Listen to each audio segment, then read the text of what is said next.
Hi there. Today I am asking you a question.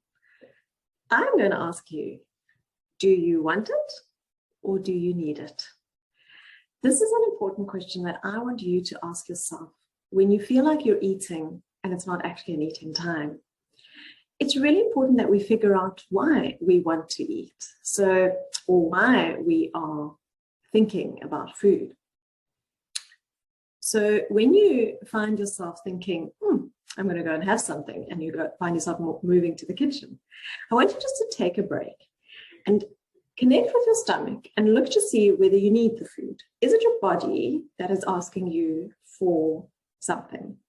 And if you can feel nothing from your stomach, then it's most likely that you're not needing the food, but that you're actually just wanting the food for any number of reasons. It's an important thing to notice why we're eating, because too much extra eating will only lead to ill health and weight issues. And so being aware of how much of our eating is just because we want to, as opposed to need to, is good to be aware of. And so doing this practice will really make you start understanding what is need, where need is answered by here's some food, or what is want. And want, we can either give ourselves food because why not, or we can say no, we must just carry on working, or we can say, well, what is it actually that I need, and give ourselves something else that will give us that nurture that we're looking for. So as a starting point, just figuring out how much of what you're eating is need and how much of what you're eating is want is a great thing to do. And then once we've sort of figured out, there is too much want coming in, most of the time when I'm eating, it's not a need, it's actually just a want.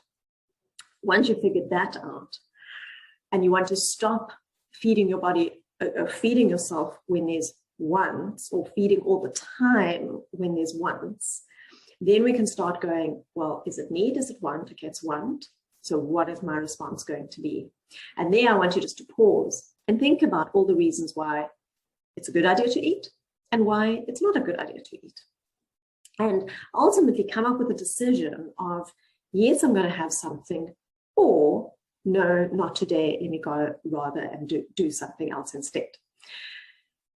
Really important here is that we don't go only one way all the time. If you're constantly saying yes to yourself, okay, yes, go and have the chocolate. Okay, yes, go and have the biscuits. Okay, yes, go and have the chips, or whatever it is that you're after, you're going to feel like the food is in control of you and you're not in control of it.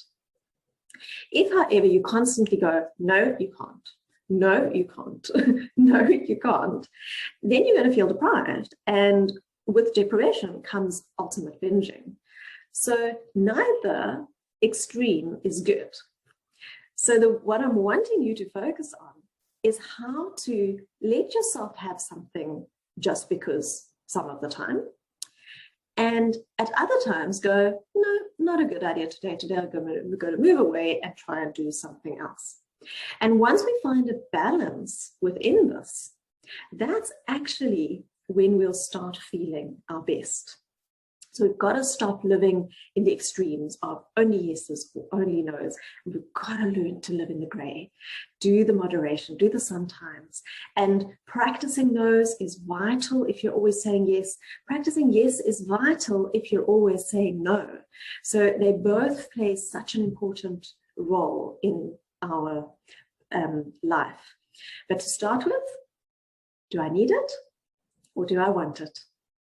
Use that question and see what is happening in your life. I hope that is a helpful tip and enjoy using it. And I'll see you all next week. Goodbye.